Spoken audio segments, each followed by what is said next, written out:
You've been laughing at jokes, George's jokes, and other people that have told funny things. I'm going to put a challenge out to you because I'm going to present something to you that's a little different. I don't want you to laugh. I'm going to tell you some groaner jokes. You know the kind of jokes where you just kind of nudge your partner and say, God, what is he trying to do?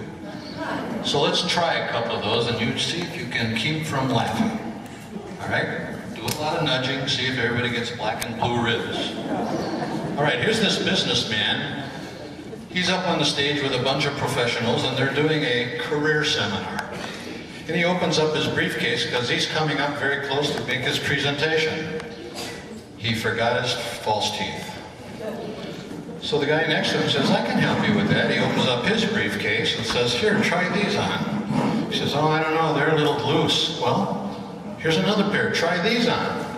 He says, they're too tight. He says, well, how about this third pair, try these on. He says, oh, they fit really good. When I get done here, if I ever have a dental problem, I'm going to your office. He says, I'm not a dentist, I'm a mortician. Oh, see? Good, all right. The groaner. Speaking of teeth, this guy has his false teeth. He's had them for about 3 months. He goes back to the dentist. The dentist says, I can't understand this. Your teeth are all corroded. What have you been doing? He says, well, the only thing I can think of is my wife made this hollandaise sauce and it's so delicious. I'm putting it on everything. The dentist says, well, that's part of the problem. Hollandaise sauce has a lot of lemon juice in it. It's very acidic. It's tearing up your teeth. He says, I'll have to make you a new plate. Let's make this one out of chrome. Chrome, he says. Why would you make my plate out of chrome? He says, there's no plate like chrome for the hollandaise. Terrible. I don't understand why I'm doing this. This scientist makes a clone of himself. It's perfect in every way except one. The clone is obscene, vulgar. He can't even take him out in public. So he takes him back to his apartment, way up 3rd floor. One day they're walking out on the balcony. The clone trips, falls over the balcony, dies.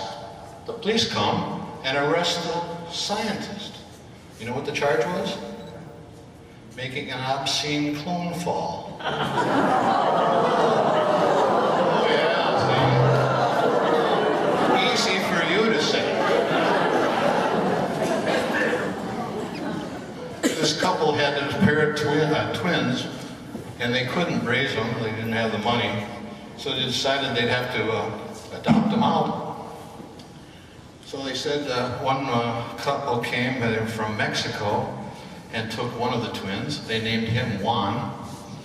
And the second couple came from India and took that twin, and they named him Amal.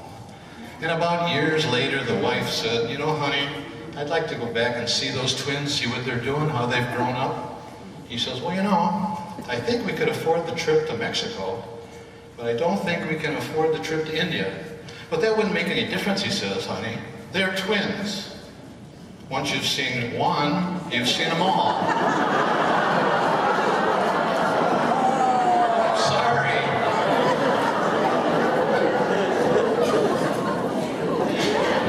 Psychiatrist goes to an insane asylum, a mental institution, and he's taking a tour. He's walking down the hall and he hears this beautiful choir music.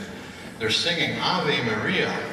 He's trying to figure out where they would be. They finally get to the room, he goes in, it's a beautiful assembly, there they are, the people are singing, and they each have an apple and a pencil, and they're tapping the apple as they sing. He says to the choir director, they're so great. Do you take them out anywhere? The choir director says, no, they got to stay in the institution, they're not allowed to leave. Oh, well, okay. Do they have a name? He says, isn't it obvious? It's the Mormon Tabernacle Choir.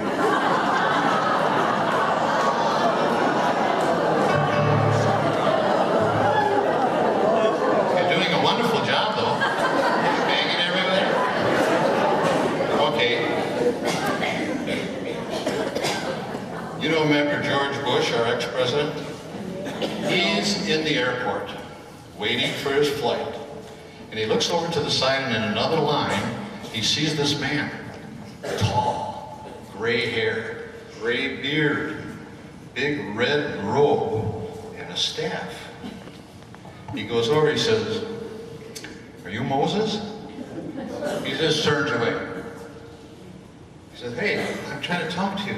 Are you Moses?" Just turns away. So Bush's aide goes up to the guy and says, "Look, that's the ex-president trying to talk to you. Are you or are you not Moses?" He says, "All right, I am Moses. I don't want to talk to him." "Why?" "The last time I talked to a bush, I went 40 years in the desert."